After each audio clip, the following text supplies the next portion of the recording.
Hi, everyone. As you know, but I have to introduce myself. I am Lerato Shabalala. I am the editor-in-chief at this little magazine over here called Your Luxury Africa. And today, oh my God, I'm so excited. I actually feel like I'm like jumping out of like my body to introduce you to, oh my God, one of the treasures of this country. She, how nice just to say she is an internationally renowned award-winning chef. She is Umzulu like me, okay, and really one of the people that represents us so well. This is a conversation that I've been so excited to have. I'm talking about the author of this little book here, orange and yellow, called The South African Cookbook by the one and only Chef Nokx Majozi. Hi. Hello. How are you, Chef? Sorry, I'm too excited to meet you. Me too, actually. I'm so happy to meet you as well, Unjani, yaphila? Ngiyaphila wena unjani? Right. Hey, yes, it's so nice to see you. Thank you. Obviously, we're going to talk about the book. People know you around the world as the queen of the pie. Okay. Sadly, I haven't had one of your pies, but hopefully we'll Yeah. change that. Yeah. Okay. Soon, yeah. But I wanted to start at the beginning. Obviously, right now you are chef in residence at Fallow. Yeah. And I think it's been voted to have the best breakfast in all of London. Am I right? Yes. It's on the top 5. In the top 5, right? London, So we'll obviously talk about that experience and what that has been like. But I wanted to start from the beginning. You dedicate the book to your mother, but I know your late father was a huge influence as well. So interesting in the book how you talk about their different cooking styles, how your mom was nurturing, but your dad was like, hey, shasha, yay, move. Yeah. So I wanted for people who are hearing about you also, why are you living under a rock? For the people who haven't heard about you, please can you tell us who you are? We know you're from KwaZulu-Natal. I think it's Kawining. Yeah. That's where I was born. Yeah. It's where you were born. So could you tell us just a little bit about you, your story, and where you come from? So I was born in Eskawini Township, and then we moved. I was 10 years old where we moved to Edlange, which is the next township as well. So I grew up there with my both parents and my siblings as well. So my father used to work in the harbour in Richards Bay, and my mom was not working. She's a housewife. But my mom, actually, she liked traditional food, which I love as well. Growing up, that's what I want to have more, eating our own, traditional In fact, you food. said the first thing you cooked was ipapa, ne? Yeah. This is, as a Zulu girl, I don't Yeah. know other cultures how it work. Kodwa uphutu, you have to know. Uqala lapho. Love nekuqale khona, nempu, Exactly. and nemfino as well. This is what was like my first cooking with my mom, learning how to cook on that one. But my father, the Zulu men, they don't cook. That's what surprised me. Exactly. That your dad was cooking at that time. Yeah, at that time.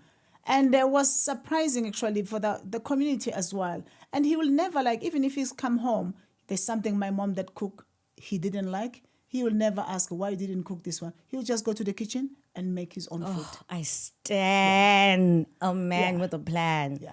So all the time, and I was like, but as kids, you notice those small things like why my dad is always cooking. But the main reason is because my dad was in the harbour. So in Richards Bay, working in Richards Bay, there were a lot of Europeans that were coming in to do the training in the harbour. They were coming in, they want to learn more about South African food. They want to taste it. They want to. So my mama played a big role in that one because my dad was having a lunch, lunch on the day my mom cook. He will take it to work, and then they will exchange the dishes, and then they will give my dad to try some of European food. Wow. So that's where my dad started to have the love of cooking something different. Bona ukuthi hayibo phuma phi manje lo same ingredients that my mom is using, but my mom is like, what the hell is this? My dad will be like, you even, you know, like with your hands licking your fingers after my dad is cooking. Good. So, and as well how he was cooking in the way that everything, he will chop everything before he can start and he put something on the pot. So those things I was like, That's so this person chefy. is very organized. It's like, you know, Yes. but you know, slowly, I start to like that when my dad is cooking. I was like, I think that's it. And as well, we know, Spaningi ekhaya. Yeah, you're the first of 6 children. Yeah, there's my brother, but for me, I'm the second one from my father. Yeah, but still, it's the same because no one, in Ghana, you want to go to eat. You don't want to go there and work and do something. And my dad was not that someone who was patient, actually. So it was like, you are there, you have to know what you're doing. No, you need to do this. No. How many times did I tell you? And I was like, okay. But I love that because at the end, when we finish cooking with my dad, we will sit down and the first person he will dish the dish he will do for me and for him, and that's it. The rest, you're gonna have the food, you don't have the food is not his business. So were you his favorite? Yes. Oh, I wow. was.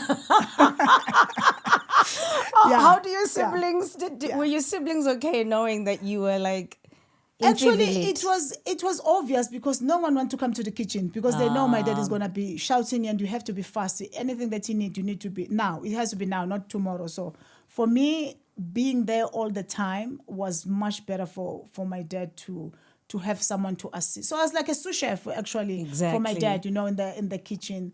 So yeah, and as well at school I was studying home economics, which was another thing as well that gave me like, oh, lasagna, you know, nobody knows about all these things, ratatouille, all this, and so that's how I start to fall in love with the cooking. It's amazing. And then you go and you study hospitality in Durban. Yeah. And then from what I understand, you worked in South Africa because you haven't been here for over 20 years, right?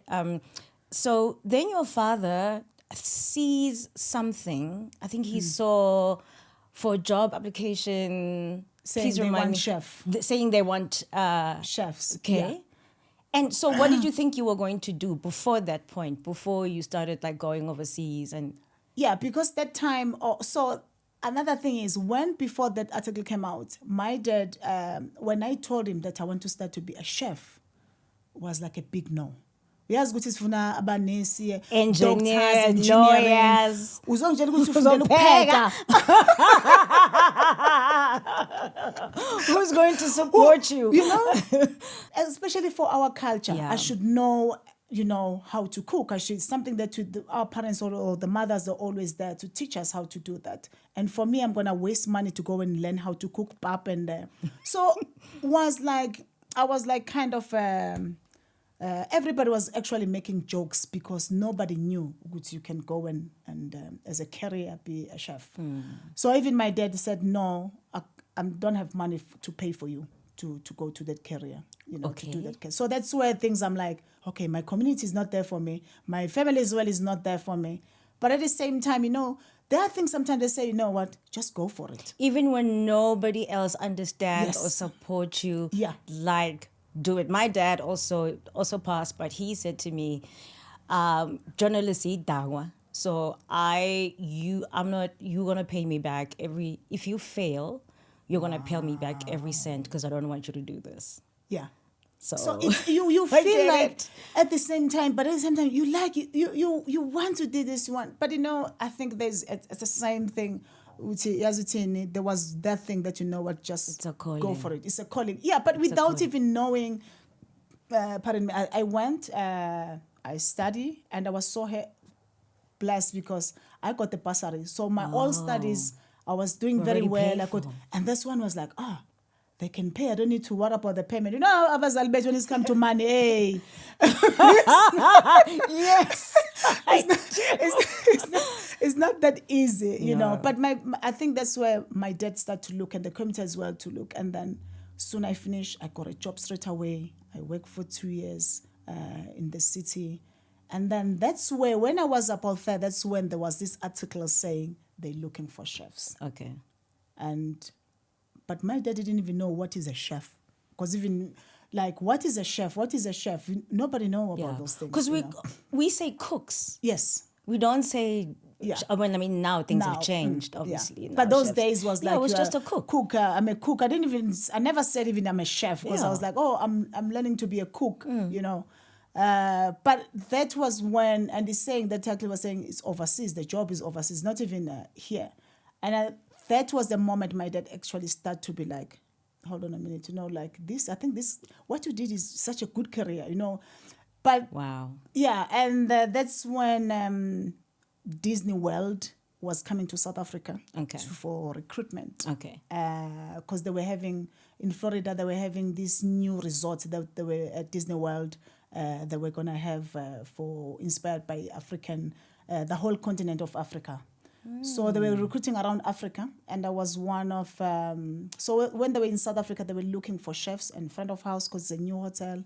And in Durban, actually, I was the one they selected in Durban to go and cook in USA and cook my food. Now, so chef, this is the one thing I must say that I wanted to ask you before we Yeah. get into the South African cookbook and pies and your love for pies. A lot of people get intimidated. So I'm from a Soweto. Yeah. People who come from where we come from, who don't come from privilege, we get what's the word I'm looking for? We get very intimidated by moving to spaces where people won't be speaking our languages, where life is not going to be.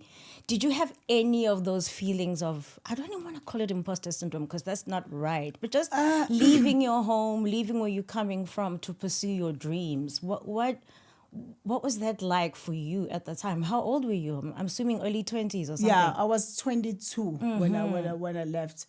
You know, you're always nervous, and as well, I was like, you know what? How am I gonna survive? How am I gonna get the money? How am I gonna, all these things that you think like, how can I be able to do this? Where am I gonna get the money? Actually, they were looking for a lot of things that I was like, how is gonna happen? But you know what? Where there's a will, there's always a way. 100%. You don't be shy when there's that opportunity. Just knock as many doors as you want, because there will be someone who will be there to open the door for you, to guide you, to support you. So that's what happened for me. Wow. Like, do you believe like it really is a calling that like you went to the States and then obviously Yeah. then went London, which is where you live now. But do you feel like things, because even how your job at Fallow came about for you to be chef in residence was also something we should speak about, which is chance. And I'm not sure if there is such a thing as chance, because Oprah Winfrey says luck is when preparation meets opportunity, which means on some level you were ready, Yeah. but on another level the universe was supporting you in some way. Do you feel like there is something, I don't want to mention God just in case Yeah, that's not yeah. so, but do you feel like there was something bigger kind of guiding you through this process? Yeah, but to be your life? honest, I know we say, but I'm really like, because I think for me, I believe in God, and I always Same. say, you know what, I wouldn't be able to do this without. I think every one of us, we have our beautiful journey. Sometimes we miss our journey for the next train, but I think there are things that you do that you realize, how, why me? And that's when you know that God is there. And that's when I believe in that. And as well, to believe, there's one thing I always, when I was doing things, I never believe in myself. One time my chef said, you know what, Nokx, you are so talented. Because there are things that people, they can see, but you as yourself, you don't even know, like, oh, you are so good. Look at how, I you know, understand. you don't have that, and you don't feel it, but people are watching. There is something that they can see. There's a spark that they say, you know what, this person got something special. Yeah. Yeah. And when even if you have that, but if you don't believe in yourself, no one is going to believe in you. And when you start to say this, I'm like, okay. Was like a guide of like, you know what, Nokx, what you're doing, just go for it. Keep going, because you are on the right track. So from there, I remember when you say like this, and I was like, wow, someone just told me this, and he is a English guy from London, and he was like, you know what, you'll go far. He wasn't wrong. In fact, he was dead Right. Okay. So you're in the States. How do you end up in London? So in the States, then I finished my 2 years in there. Then I went to straight. I went to London actually because that time was so easy to go to London. You don't need a visa. You don't need to just book. Oh, I remember those Yeah, days. it's like We from could here go you in just for free. Honestly, it's like you just book your flights. You go to London. You got the visa, and here you are. There was a lot of South Africans at that time that were all excited to go to London. And I was like, why not? Because now is the time, easy to go. And as well, going to Europe was like, London is good because it's a big city. There's lots of chefs around the world, and I'm going to learn a lot from there. But my main aim was to go to France as a capital of food. I want to learn yes. more. But London, yeah, that was where I went after US.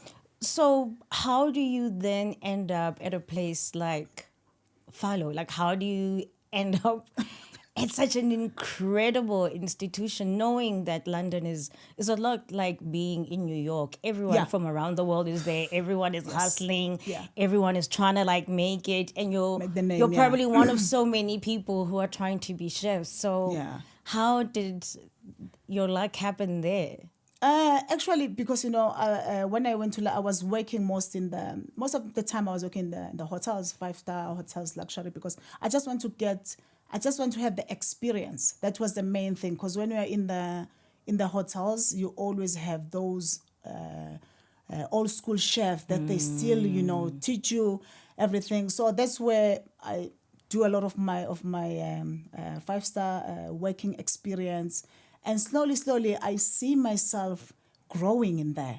And as well as traveling, that's how as well you open your eyes. And then I landed in Rosewood, which was where I spent 10 years in there. Okay. So in there, that's when I find my calling. After all this experience, 16 years of experience. You're talking about the pies. Yes. Yes.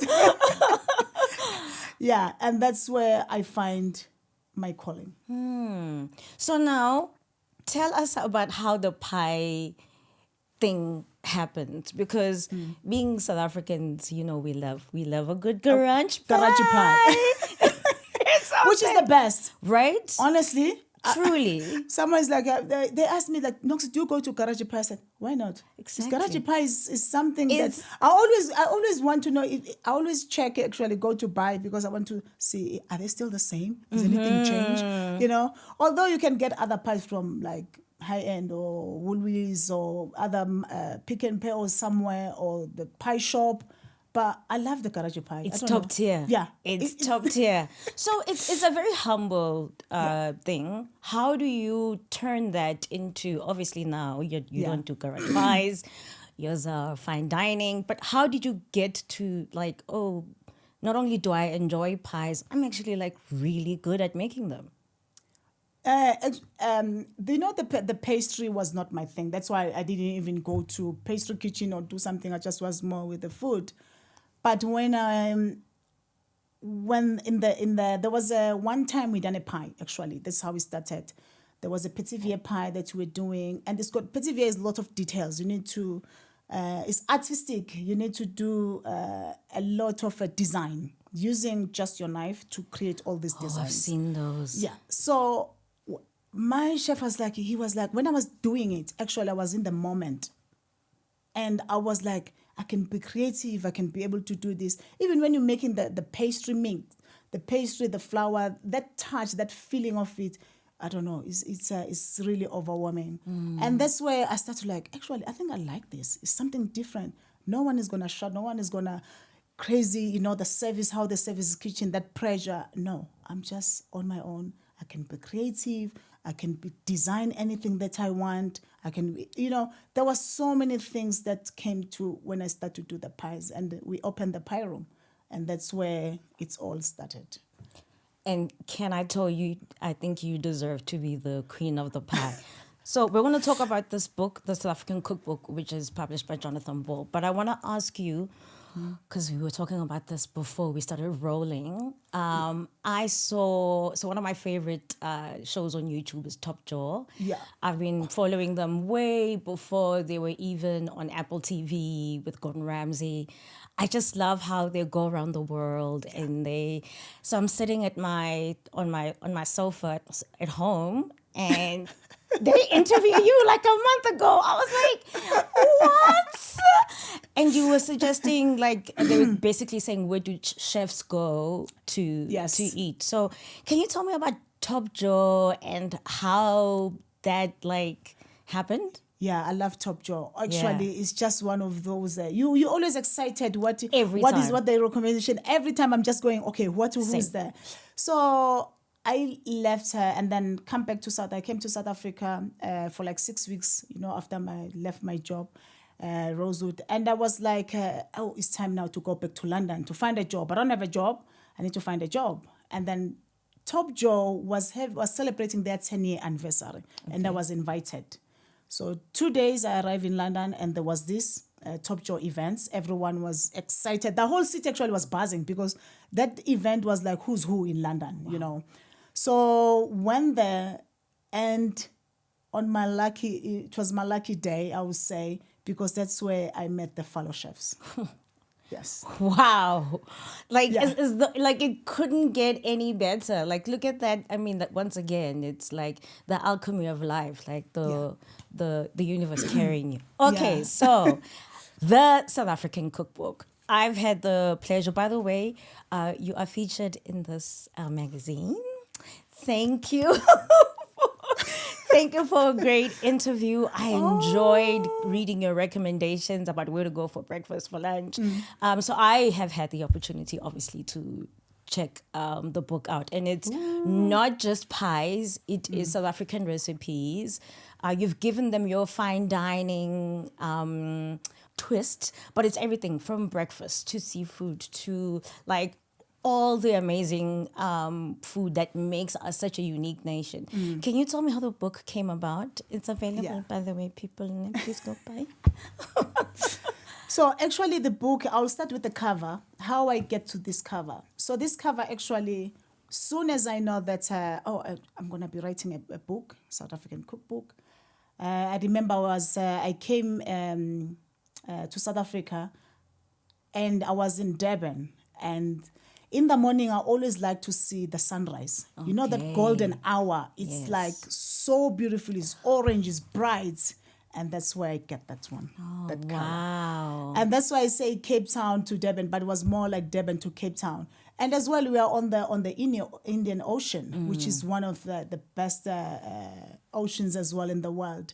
And when I went to Cape Town, it was in the morning. I wake up, watch the sunrise, and then I flew to Cape Town. And that's where we have one of the best sunsets ever, which as well we have that golden moment of the by the seaside when the sun sets, but as well in the Atlantic Ocean. So that's why I celebrate with this color of the book. So you could have written a book about pies, right? Yes. Because that's what people know you for. Yeah. So why did you choose to do a book on our food, especially because we're so complex?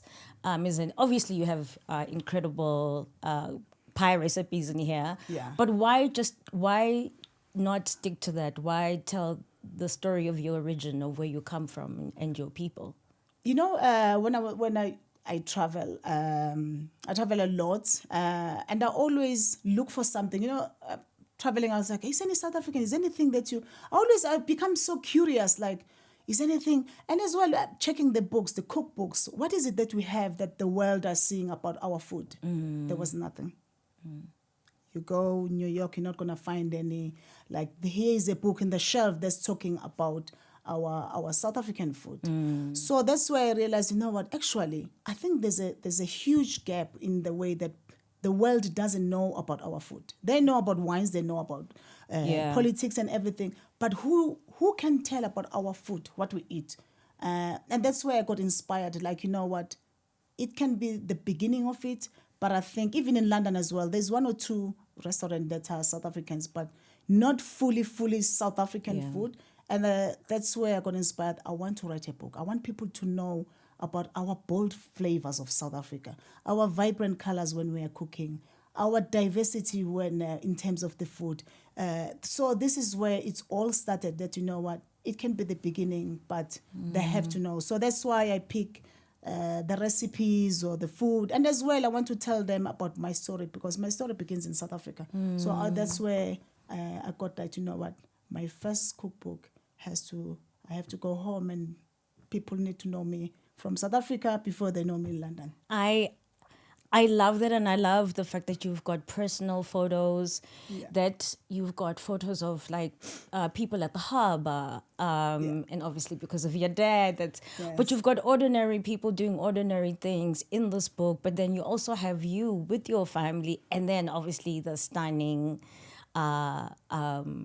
recipes. Okay, so I know I'm gonna have to let you go soon, but I want to ask you, you've been back for how long? A week or two? Two now. Two. Yeah. What was the first thing you ate? Pardon? What was the first thing you ate when you came back?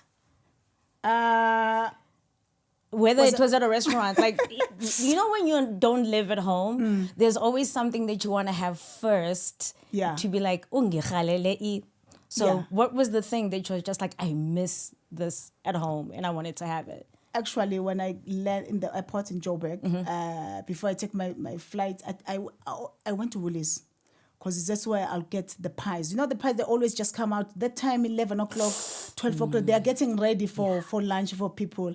And I bought her the 3 small mini pies that they have with the juice. But soon I land in Durban, I have to go for Bunny Chow. Bunny Chow. Oh, Ikoda. And for my mom, when I go home, I always have uputu, nemfino. These are the things that really comfy food that are all the time. My mom knows that the first thing I must have mfino with uputu, or sometimes grilled meat, but it's not really necessary. As long as I have mfino and uputu, it's the best for me. And I also saw you talking about the braai. So are you going to be having a version of a barbecue, obviously? Are you going to be having a thing with your family or whoever making a braai while you're here before you go back to London? Yeah, because, you know, it's our thing. It's like the South African identity that is the braai, you know, with and as well, what I always say, you know, people is like, why you South Africans are calling it? Because in the world, it's only us in South Africa that you call the braai. And you know how we're doing it? Actually, we're doing amazing. That's why we have a braai. And I cannot wait, because after this one, I'm going to go to Durban and celebrate my Joburg leg. And then the braai on the beach is one of the best things ever. Yes. So I cannot wait to be back and then have the braai. Yeah. I love it. I missed your book launch with the Lazy Makoti Mahal, but the turnout was amazing. I wasn't in the country, but I heard such amazing things. Like, I want to say this in Zulu so that you understand me. Yes. Chef Majozi siyaziqhenya ngawe. As abantu abamnyama baseMzansi, siyabonga for representing us at the highest level. For me, as somebody who's been in the industry for more than 20 years, getting to interview different people from different places, it's not always normal to wake up and feel so excited to meet someone, to want to ask them questions, and also get you to sign my book.